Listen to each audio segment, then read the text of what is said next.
least to an extent with Kuwait and Iraq. It's been highlighted very much by the situation between Russia and Ukraine, and dare I say it, it's very similar to the situation where the People's Republic of China regime on the mainland doesn't believe Taiwan has a right to exist as a democracy or a separate country in any shape and form. So we're living in unique times, and yet most people are trying to find some way of using a frame of reference to explain it away rather than face the problem.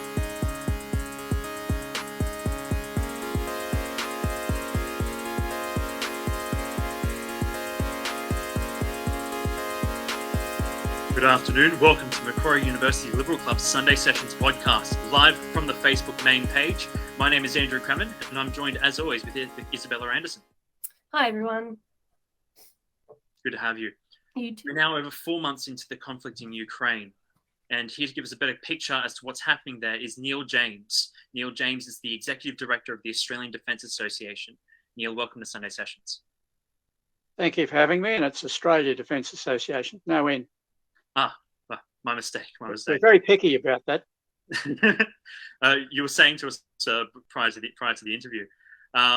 So, as always, if you have a question to ask our guests, pop it in the comments section, and we'll try and ask as many of them throughout the hour. We'll start off with your defence experience, Neil, and how it's shaped your views in regards to global conflict. Well, speaking to a young audience, you'll be no doubt horrified to find I was at university from 1973 to 1976 for my undergraduate degree, and I did my master's in the early 1990s, probably before many of your parents were born. I did 4 years at the Royal Military College, Duntroon, and then I had another 37 years in the ADF, 46 years in the ADF, 31 of them in the regular army and 16 in the Army Reserve. During that time, I served at the height of the Cold War on the West German border on exchange with the British Army. So I follow the Ukraine conflict with some interest because it's very similar to the problem I faced back then as a young 25-year-old.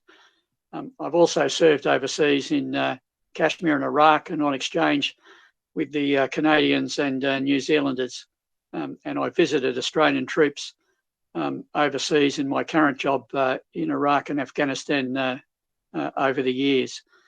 So I've been studying international to at least 2000. It's what happened to the few remaining bits left in that last 18 months that is the mystery. Some of it went to Iran, I suspect, and some of it is probably buried somewhere in the Iraqi desert. Mm. And with the knowledge that you have such a broad experience. Do you find that history is only because I'm older? Do you find that history is repeating itself, and is there just a constant theme in terms of why certain state self-interest basically is constantly a reasoning behind history repeating itself and these wars occurring? Yeah, it's interesting. My undergraduate and master's degrees are in history and international law. History doesn't so much repeat itself as there are repeating rhythms. And we're certainly in one of these at the moment. And just to frame that, since the UN Charter was signed in the mid-1945, there are two examples where one United Nations member invaded and attempted to conquer the entire territory of another UN member and then purported to say it had no right to exist. The first time was Saddam Hussein's invasion of Kuwait in 1991, and the second time is Russia's invasion of Ukraine. So in all the troubled history we've had since 1945, the Ukraine situation is actually unique in international law and pretty much unique in many other ways. And this has come as a big shock to people because the grandparents of most of the audience here would be quite familiar with this because they would have at least been children in the 1950s and 60s and heard what their parents talked about the 1930s and 1940s. But since the Battle of Midway in June 1942, 3 generations of Australians have grown up thinking that it's always going to be like this. And so the great complacency of how the international system works, even when wars have occurred, we've believed they've occurred within the framework of the UN Charter. And the idea that a member of the UN would completely kick over the traces of the UN Charter and we would be unable to do anything about it because it's a member with a veto in the UN and is also a nuclear superpower, would have been dismissed as completely bizarre even 3 or 4 years ago, and even by a lot of people in January this year. So we are living in unparalleled times in terms of strategic risk and the international situation, and yet most people look out the window and they're just worried about more mundane things, and they're not actually studying those rhythms of history. And as the British Army Chief of Army only said last week, we're in a 1937 situation. Now, he's using the rhythms of history to tell a story about the unprecedented level of risk we're now approaching. And it's going to be a complete shock to a lot of people if the Ukraine situation deteriorates further and spreads outside Ukraine. It's fascinating that you say that it's taken the international community by surprise, and certainly they've expressed that. But I remember looking at RT, and they changed one of their news categories to Russia and the former Soviet Union. I would personally consider that to be an utterly inefficient grouping if it's purely for news purposes. So there are clues from at least last year. We had a previous guest on from the Australian Strategic Policy Institute, Malcolm Davis, who picked within a 4-day sort of period when Putin would invade prior to him invading. So why is it that the international community was, they were so blindsided by this, especially given that, the tanks and infantry were at the border? Yeah, well, you get surprises in history. I mean, Stalin didn't believe Hitler would invade the Soviet Union, even when there were 1.5 million German troops sitting on the Soviet Union border. Right. And he probably had a better understanding of how totalitarian systems work than most people. Look, there's a number of causes for this. One of them is the complete failure of the discipline of international relations in our universities across the Western world. A lot of it was always based on the framework that because the body of international law is now so large, it would always apply and would always work. But international law only works when people cooperate. There's no one who enforces it as such, or enforces it as such in the final degree of punishing people who break it. All the different international courts have been completely unable to stop Russia doing what it's doing. And indeed, one of the reasons we're in this pickle is the Russians lied about what they were doing right to the last moment. They kept framing it as a dispute with Ukraine on certain things. They didn't frame it until after the war started as them believing that Ukraine has no right to exist as a sovereign state and was being run by Nazis, even though the president is Jewish, and other completely bizarre theories. And the final reason for it is over the last 75, 80, 90 years, we've basically been able to solve most problems in international relations by some form of diplomacy, even when conflict is involved. And diplomats always have a fail-safe fallback is, surely we can negotiate and talk our way out of this. But it's very hard to talk your way out of a conflict where one side of the conflict believes the other side doesn't have tangible issues to discuss. They just have no right to exist in the first place. And this is the serious problem that we face to an extent with Kuwait and Iraq. It's been highlighted very much by the situation between Russia and Ukraine. And dare I say it, it's very similar to the situation where the People's Republic of China regime on the mainland doesn't believe Taiwan has a right to exist as a democracy or a separate country in any shape and form. So we're living in unique times, and yet most people are trying to find some way of using a frame of reference to explain it away rather than face the problem. What would you suggest is an effective method, considering that these international organizations and international law isn't working? I mean, we have seen with China, for example, they will try and bring account Australia and claimed that Australia is doing things that are breaking human rights, etc. And they're also on these countries that aren't aligned with the West. So do you think there is an effective method? For example, the sanctions we currently have on Russia, are those effective methods? Look, there's a few separate issues there. The first thing is no matter what the Chinese say, it's just like Mandy Rice-Davies during the Profumo trial when they said to her, but Lord Astor has denied what you're saying. And she said, well, he would say that, wouldn't he? Well, it's in some ways with China, you expect them to just parrot the normal ideological excuses that any totalitarian regime would parrot. On the subject of sanctions, the problem with the sanctions is they will actually work or stand a fair chance of working in the long run, except for two minor problems in the short run. The first one is because gas and oil prices are rising dramatically, even though the sanctions are hurting Russia, they're actually enriching them at the same time in the short term.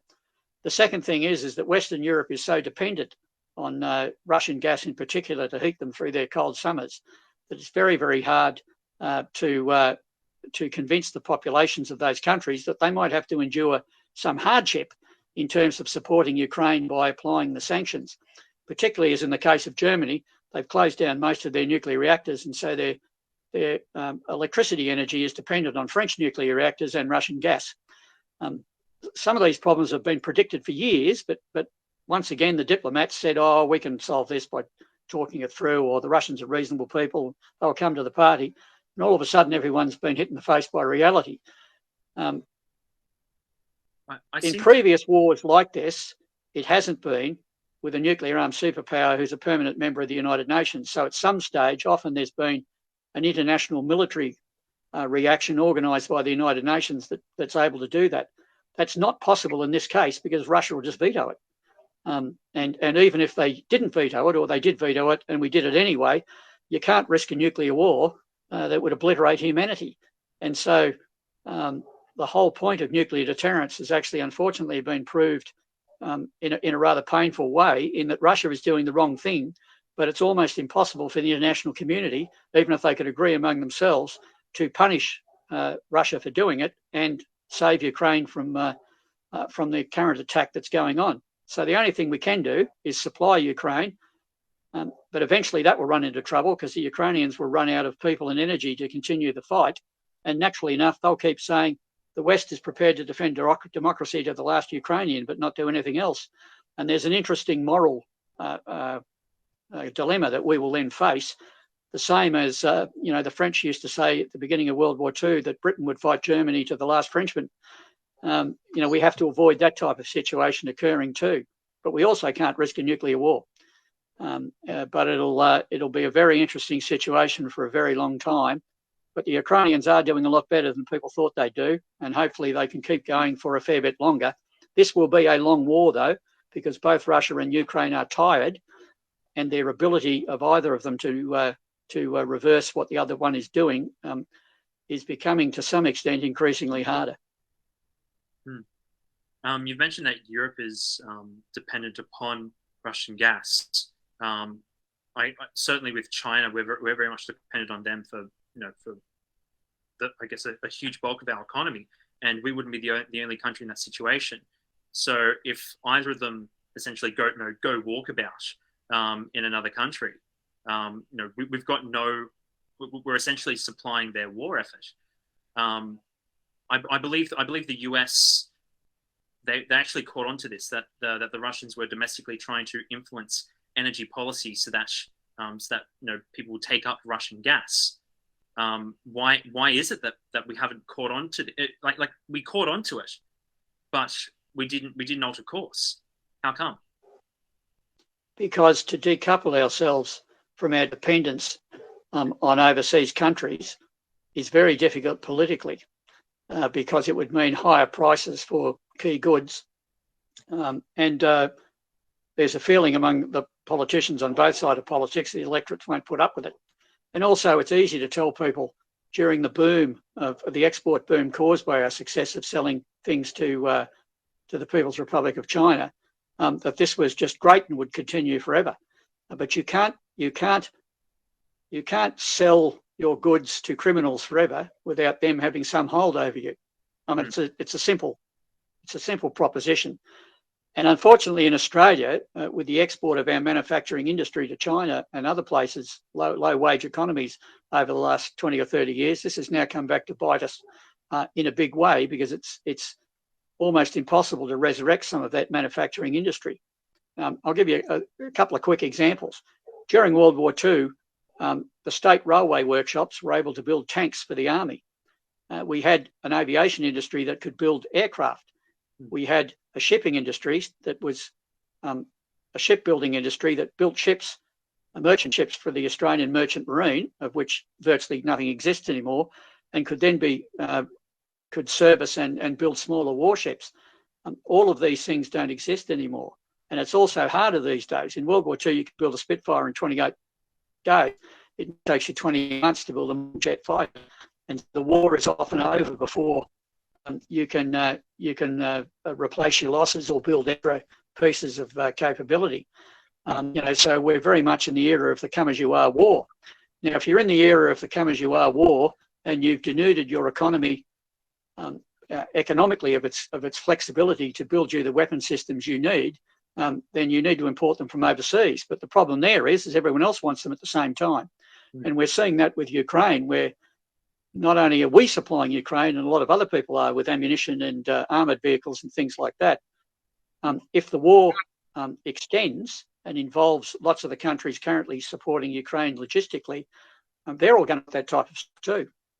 And there just isn't enough of it in the world anymore. And so it's a very sort of chicken and egg situation, how you decouple from overseas economies when your own manufacturing and logistic capability is so depleted by the fact that you are coupled to them. I know that's a complicated answer to the question, but it's an insoluble situation, and it's probably going to get worse before it gets better. Now, Australia is an island continent, and it has the huge advantage internationally, and it's a unique advantage of being the only continent occupied entirely by one country. All the other continents have many countries on them. South America's got 13, for example. Africa's got 48. This is a huge advantage to us. We are a long way from a lot of other places. Again, this is a huge advantage to us, but it's also a disadvantage in terms of having to import all the things that we need.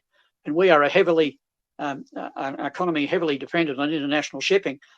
99.7% of all Australian exports by bulk travel in a ship, 75% by value. So if someone was able to cut off the sea lanes by which we export our goods, primary produce, bulk commodities, you name it, we would be in serious trouble because we wouldn't then have the money to pay for imports. We also would probably have the living standards of Fiji, but that's by the by. So it's in our interest to keep the international system working, because it's that international system that sustains our ability to export and our ability to freely trade. All these things are interlinked. And unfortunately, when people look at them, they tend to look at them in isolation and don't look at them in terms of their legal, economic and strategic security aspects. That's one of the reasons we're in the pickle we're in.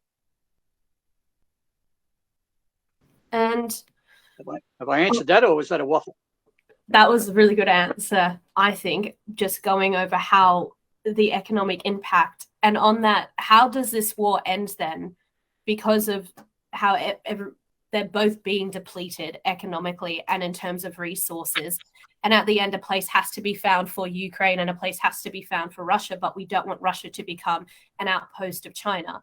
How do you view this coming to an end, and how do you view the future of this?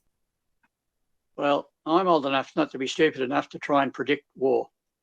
War is international conflict is an inherently dynamic thing. And you often hear people say, generally because they're morons, during a war that where's your exit strategy? Well, your exit strategy can change every day depending on what's happening in the conflict.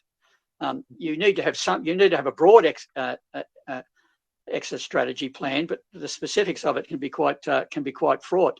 No one knows what's going to happen in Ukraine yet. We can all make predictions on what might happen, but what will happen is the future. So what you've actually got to do is worst case your planning.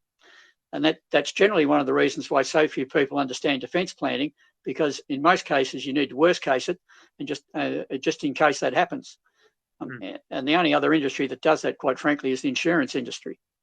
Now, in the case of Ukraine, Russia hasn't achieved its early goals. Its early goals were simply to topple the government in Kiev and put in a puppet government that would do as they were told, as pretty much happened in Ukraine up until about 2010. They failed to do that, and so their strategic aim was, or their redirection of their strategic aim was to take over the Donbass, which is about 40% of Ukrainian industry and a fair bit of its food bowl, and perhaps cut Ukraine off from the sea so it became an entirely landlocked state and wasn't able to export which would then destroy its economy so much it would have to cooperate with Russia. That appears to be what they're trying to do at the moment. So it's in our interest, for example, to make sure the Russians never capture Odessa. In some ways, it resembles the Korean port of Busan during the Korean War, when the North Koreans had overrun so much of South Korea that it was only the small part around Busan that allowed South Korea to survive and then eventually recover most of its territory. So how the war will end is still very much up in the air. There might be a sort of lucky solution. Putin might die. The problem there is the people around him think pretty much like him. So the chances are you would just get another type of Putin who would pretty much follow the same path. One of the theories is that eventually he'll be overthrown from within his own system.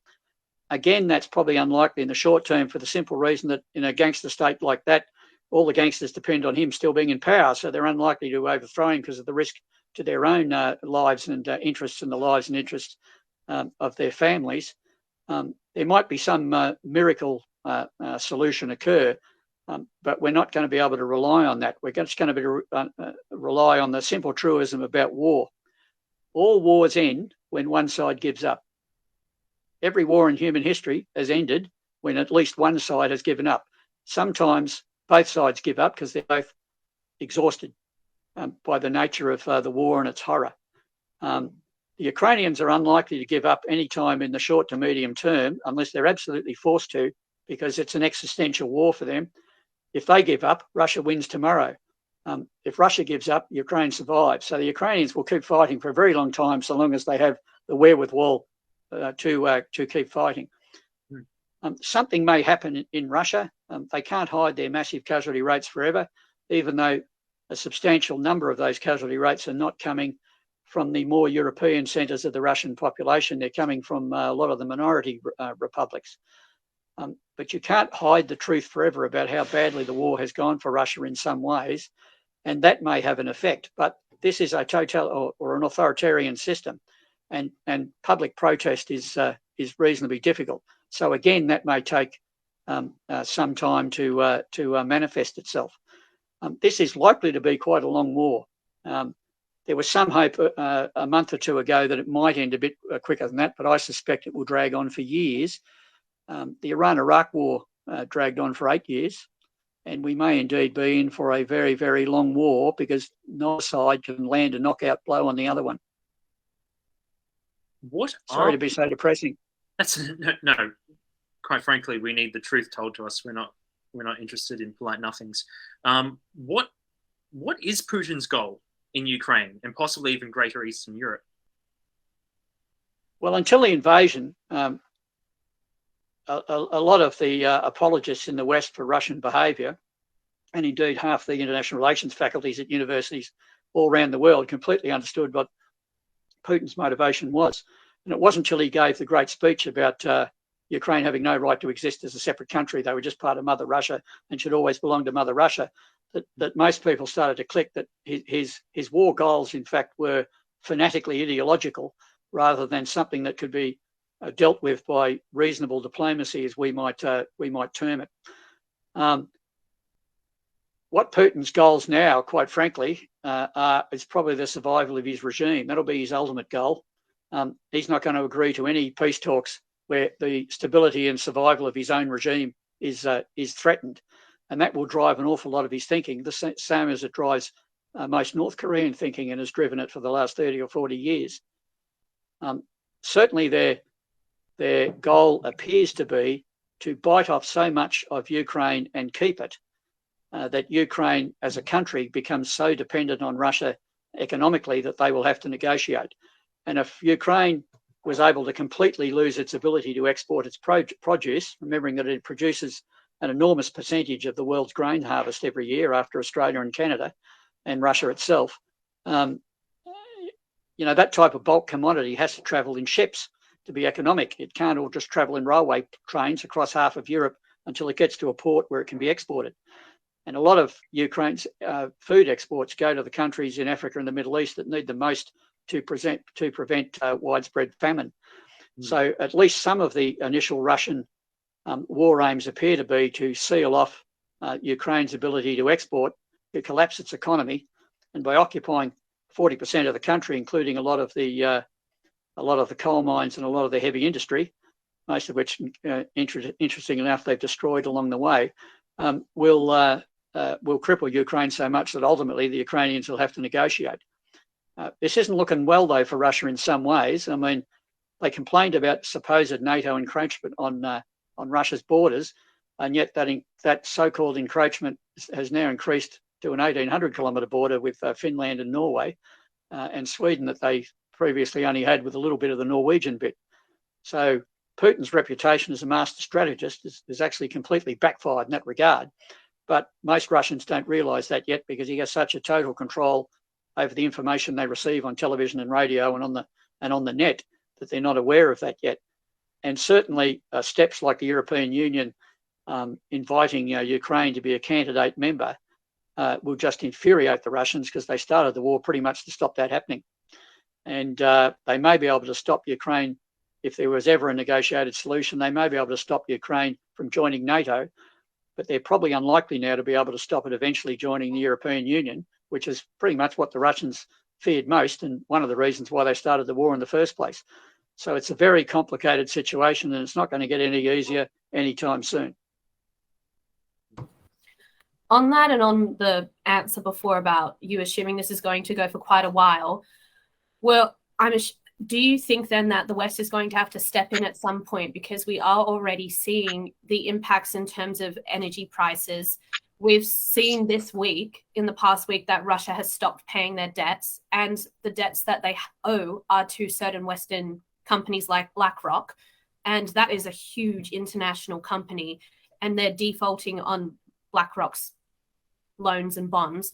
What do you think, if this were to continue, is that not then in the end going to impact Western countries in terms of the cost of living and companies not receiving the funds that they're supposed to receive from Russia in terms of government bonds? Can it go on? Is it going to be similar to the 8-year war as we saw before? Well, it depends how you define harm to us, doesn't it? Yeah. In the long term, we have to take some pain in order for the international system that's rules-based and indeed, to some extent, democratic to survive. I think one of the biggest problems will be the domestic populations of the world's liberal democracies are going to get probably fairly impatient about the pain they've got to bear just to make sure Russia doesn't conquer Ukraine. That is a big risk, because there's a lot of people out there now. I wouldn't use the term of the me generation, because it's actually a 3-generational problem, who just assumed that the international system that they grew up in would always be like this. And they're not going to be prepared to defend it, as indeed were my parents' generation. I mean, my parents were born in World War I, teenagers during the Depression, married during early World War II. So they actually saw what could happen with the international system collapses. But nearly everyone born from basically 1945 onwards hasn't seen that. And so when they're asked to bear some of the international pain of a serious international problem, they're reluctant to do so, or think it doesn't apply to them, or there must be some other solution to it. I think that's going to be one of the biggest problems we're going to face domestically in Australia and in North America and Western Europe and in large parts of Southeast Asia and East Asia and North Asia, because people just won't be prepared to accept that pain. But unless we accept the economic pain of enforcing sanctions on Russia over the long run, there's really no great incentive for Russia to negotiate in the short to medium term. This is a long-term problem requiring a long-term, painful solution. Then why are there no long-term conversations with the general public? I think there are probably a number of reasons for that. The first reason is perhaps some of our political masters on both sides of politics haven't realised this yet. The second reason is where they have realised it, they might be unwilling to talk that up, because if they do so, they might be too easily painted by either side of politics as being an extremist. You might remember when Peter Dutton mentioned the drums of war speech, or there was a risk of war, he was immediately painted as a warmonger when what he was actually saying was a warning that this could get worse. The modern media doesn't help, particularly those parts of the media that are politically biased. And let's face it, half our media now is right-wing biased and half our media is left-wing biased, and there's very, very little in the centre. And people only talk to each other in social media bubbles where they talk to people who agree with them. And so there's all of these technical and economic and social influences on why people aren't prepared to face a hard truth and why governments aren't prepared to tell them of how tough things are going to get. But if you had said to the average Australian in 1935, for example, there'd be quite a serious war going on within 7 years, most of them wouldn't have believed you. As late as 1938, 39, they would have known what you were telling them was true, but they didn't want to believe it. It takes a long time for public opinion to absolutely change on these matters. And the United States, for example, wanted to stay out of a war that they saw as a European war until the Japanese attacked Pearl Harbor. Now, some people in the United States knew they'd eventually have to fight Nazi Germany, but the vast population or the vast majority of the general public thought they could get away with not doing that. And to some extent, we're in that type of similar situation now, and we're only talking about Russia's invasion of Ukraine. What would happen, for example, if the People's Republic of China decided to attack Taiwan? You would then have an even worse problem, a lot closer to home, and in many ways an even more insoluble problem, because applying economic sanctions against the PRC would be exceptionally difficult to do and would hurt us probably more than it would hurt the PRC, even though we might have to do it. None of these problems and their solutions are easy, and none of them can be solved in the short term, and they certainly can't be solved in the short term by relying entirely on diplomacy or sitting around in a circle and humming Kumbaya and hoping it'll get easier. There's an old saying about diplomacy that diplomacy without arms is like an orchestra without instruments. And so there's got to be a balance between being prepared to fight for the things that you do need to fight for, but only when you absolutely have to fight for them. At some stage, you always have to fight for your beliefs if you are fighting a country that doesn't believe in your beliefs or that you have the right to have them. And in the case of Ukraine, for example, one of Russia's beliefs is that Ukraine has no right to exist as a separate country. Now, that is intolerable under the rules of the UN Charter. On that, and on the mentioning of China, do you think that China has similar capabilities to Russia, or, if anything, better capabilities in terms of being able to obtain what they want, such as Taiwan? Yeah, it's an interesting question for the simple reason that the Ukraine is essentially very much a land-based war, where land-based weapon systems and air-based weapon systems are mostly involved. There is some maritime stuff in the Black Sea, but not what we would see in most wars. The problem you have in the Indo-Pacific, it's the opposite. This is a maritime domain dominated economically and to a fair extent socially by and certainly militarily by maritime military capabilities and quite a few air ones. Less of a land-based problem. The problem the Chinese have is if you want to conquer Taiwan, you can certainly isolate it, and you can certainly destroy most of its infrastructure by maritime and air action. But the only reason that you can bring them completely to heel is to put boots on the ground in Taiwan. That remains reasonably difficult for China even now, but most of the assessments think it will probably not be that difficult by around 2027 onwards. And the current dictator of China is very much a believer, and he has built the public image of the validity of his regime on returning Taiwan to the motherland as they see it.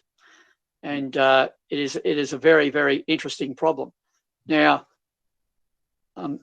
until basically the 1990s, the United States maintained the capability to fight two major regional conflicts at the same time.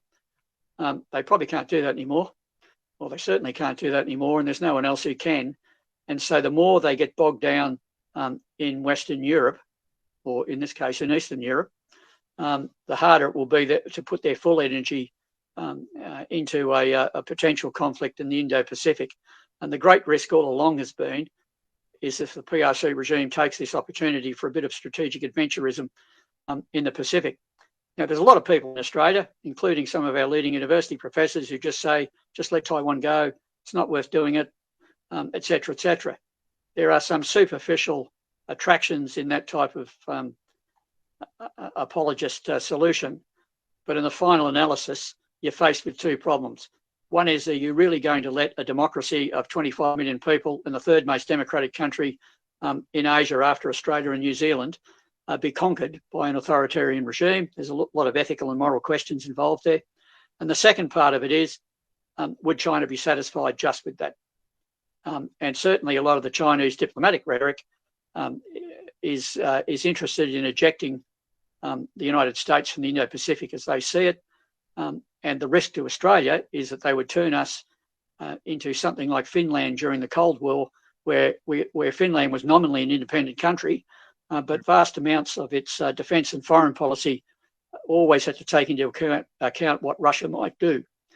And it was called Finlandisation.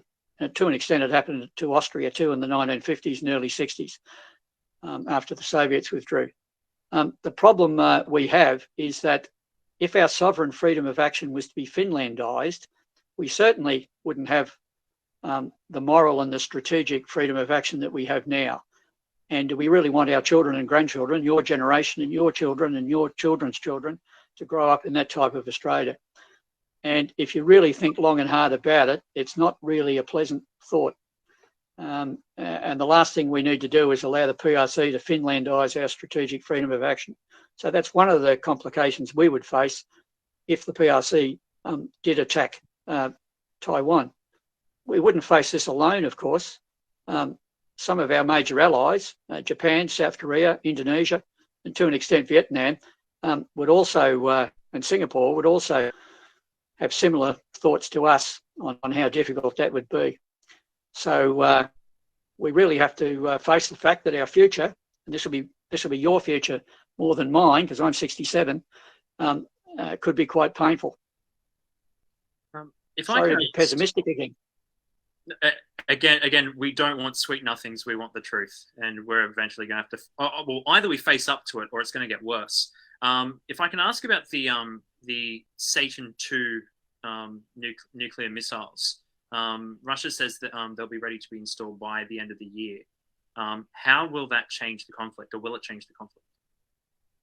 Well, they could be bluffing, but like all of these things, you've got a worst case. In fact, they may not be bluffing. In many cases, they won't change the overall nuclear standoff too much. What things like this do change, though, is the amount of time you have to sort out the problem if there's an accidental launch, or you think the other side has launched when they haven't, and with the increase in the number of weapon systems and their reach, and more importantly their speed, the amount of decision time could become quite dangerous, because at the moment, as a rough rule of thumb, you've still got around about 30 minutes. If that was to drop to, say, 5 or 10 minutes, the risk of a war starting accidentally rises exponentially, for the simple reason that you have to rely on what your sensory systems are telling you before you can confirm it. And we almost had a couple of accidental launches during the Cold War. One particularly serious one when the Russian air defence computer systems broke down. And we never want to be in that type of situation again. And the only way to avoid that is to de-escalate by having nuclear arms agreements where both sides reduce their number of delivery systems and warheads. Now, that pretty much happened from the 1970s through to about 10 years ago. But unfortunately, it only happened between the United States and Russia. It didn't happen between China and everyone else. And China, in fact, is escalating the build-up of their nuclear systems quite dramatically in an atmosphere where there are very few arms control agreements, or hardly any, in fact. And what's more, there aren't that number of red phone agreements where you can talk to each other in emergencies just in case something goes badly wrong. And some wars do start by accident. And the risk we run is with a lot of the modern weapon systems, is it does increase to some extent the risk of a war starting accidentally. Sorry to be pessimistic again. No, we definitely appreciate it. On military technology, And you've previously mentioned that people they focus on more mundane things that aren't relevant and aren't looking at the realism of what's going to happen. What do you say needs to change in terms of funding? Because we know that Ukraine wants to be provided with weapons, but then of course it's those countries that are providing those weapons that say, well, we also want those. What do you think needs to happen? Do we need greater funding? Does this need to be more of a topic, especially with the recent election that's just come and gone?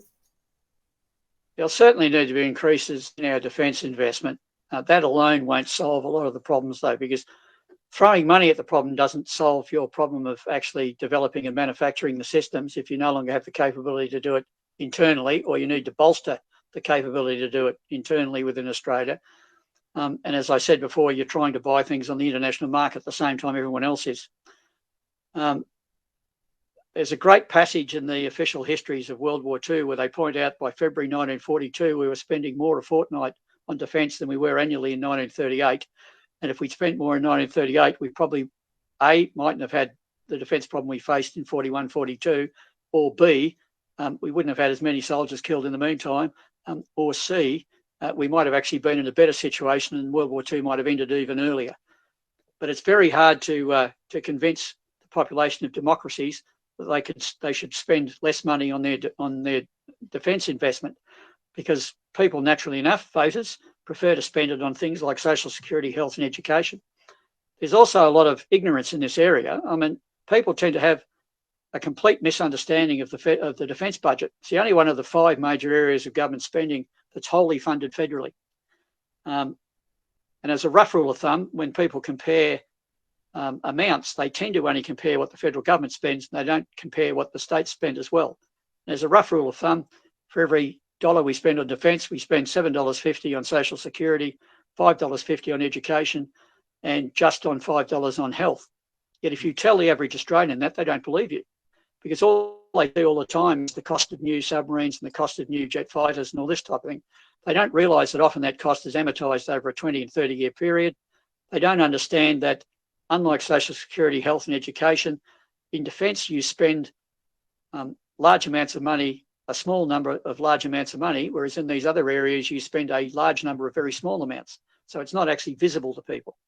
And also too, it's pretty easy with defence investment to always say, why are we doing this? What's the threat? And the moment you start talking about threats instead of risk, you're in serious trouble, because the easiest way to avoid spending money on what you perceive as a threat is to unperceive it as a threat by saying, oh, that's not a threat. We don't need to spend it, or we don't need to spend it now.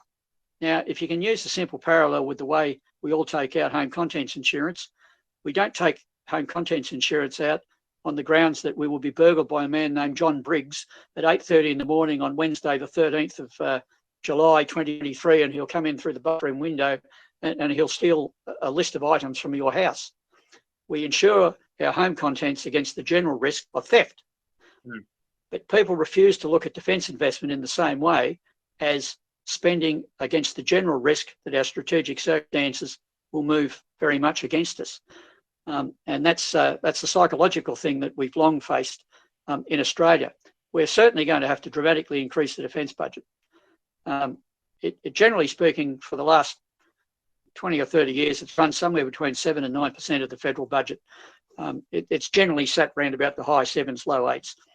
And we're probably going to have to spend a lot more of that in the future, which means there will be less money to spend on other things, and that will not be electorally popular. It may also be in the future we might have to increase conscription or reintroduce conscription. That will be a shock to most Australians. During the 1960s, we had a national service scheme that conscripted 1 in every 40 male 20-year-olds. So for everyone who was potentially conscriptable, there were 39 who weren't.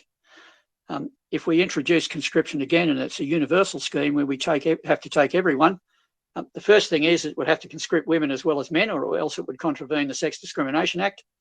You can all laugh, but there's absolutely no way around that. There's roughly 200,000 young Australians turn 20 every year. And if you do that, you are then taking 200,000 young Australians out of the economy for a period of time every year, and there's lots of economic knock-ons from that. To some extent, the civilian economy can make up for that by increased immigration, but it can't replace them all. So there's massive problems that may confront us in the future. And one of the first indications the general population may encounter is when the suggestions to reintroduce conscription become reasonably common. Now, they're not common at the moment, but conscription is still allowable under the Defence Act. It was never repealed. It was only the 1960 scheme that was repealed. And under the Constitution and the Defence Act, any government can reintroduce conscription in time of war or apprehended war. And this would be a shock to your generation and the generation following you, but it might be that type of shock before people start to realise just how seriously we might have to take this. Now, the other problem with conscription is that you only have people for a reasonably short period. And as you've noted, warfare becomes increasingly technological. So the period of conscription would, generally speaking, have to be for 2 years. It would be 1 year of training followed by 1 year of service. And even then, that would not be able to include a lot of the technological systems we need, because you need longer term training and commitment to them. But these are all the interlinked type problems that we face in the future. And I think the first time the Australian people will get a big shock about just how big the problem is when a government, Labor or Conservative, actually says to them, we need to seriously consider conscription. And then you'll get lots of screams from people who don't want their lives interrupted by reality. But the generation of who were all born in the 19-teens had their reality quite dramatically interrupted between 1939 and 1945. And we might face that type of problem again. And we just have to tuck away in the back of our mind that this might loom sometime over the next. I don't think it's going to happen the next 2 to 3 years, but it certainly might occur after that. And this will be my last question. Following on from World War I and World War II, we did have Churchill and all creating agreements and treaties with other states. And you previously mentioned about nuclear weapons agreements and treaties, but do you think that those are effective when you do have a rogue state that has their own self-interest and does not want to follow that? I mean, how do you hold to account a completely other state? We do apply sanctions. We saw that Trump, for example, tried to apply sanctions. But is it effective, especially when you do have a superpower like Russia? Well, I think I touched on the answer to this a little bit before. There are 3 types of security treaty. There's a collective security agreement like the United Nations, where you all agree that if someone breaks the UN Charter and attacks another UN member, every other member of the UN will help them. That's essentially what the UN Charter says, and yet there's a lot of people not prepared to help Ukraine, and that's just disgraceful. The second type of international security treaty is a collective defence agreement, where a group of countries decide that they will join together, so any attack against any one of them becomes an attack on them all. And NATO is the best example of that. And to an extent ANZUS, but it's not quite as definite. The third type of international security treaty is a common security agreement, like the Organisation for Security and Cooperation in Europe, where you have a talk fest, where you sit around and you talk out the problems to stop them happening in the first place. ASEAN is a sort of common security organisation in our area, but not a terribly effective one in many ways. What do you do, though, when you have, as you say, or as you recognise, the fundamental problem that one of the key members of the international community no longer believes in the international collective security system of the UN Charter? And Russia doesn't at the moment, and probably China doesn't in the long run. It means that you've got to come up with a new system. Now, whether we can do that or not, who knows? But the United Nations Charter came only because of the enormous damage to the international system and the huge numbers of dead that occurred between 1931 and 1945 in Europe and the Middle East and Asia. Are we really going to have to go through something like that before we have a new system? I think everyone would see it's more preferable to adapt the current system we have to try and cope with the new risks we face. The problem is that all of us in liberal democracies look at this as being a problem of just reason, and we can talk people around. But unfortunately, we are facing authoritarian political systems that are not accountable to their own people. They're often not accountable internally to anyone, and particularly where they're rich and powerful, or powerful and well armed, even if they're not rich, like Russia. They're just not inclined to agree with you, particularly if their own survival personally and the survival of their regime and the families involved with it are connected. There is no simple solution here. We need to come up with an international system that works, because the current international system of the UN Charter since 1945 looks like it may have reached the end of its tether. Let's all hope it hasn't, but there's nothing to replace it with at the moment, and there may be nothing to replace it with without a catastrophic war occurring in between, and none of us wants that. And so the best solution surely is to try and restore the UN Charter system in some way, even if not perfectly again, that countries don't do what Russia's doing to Ukraine or Saddam Hussein's Iraq did to Kuwait, where you just say that a fellow UN member has no right to exist. And you can't have an international community where you have such rogue regimes in the system actively campaigning to undermine it, particularly as both Russia and the PRC regime are nuclear powers.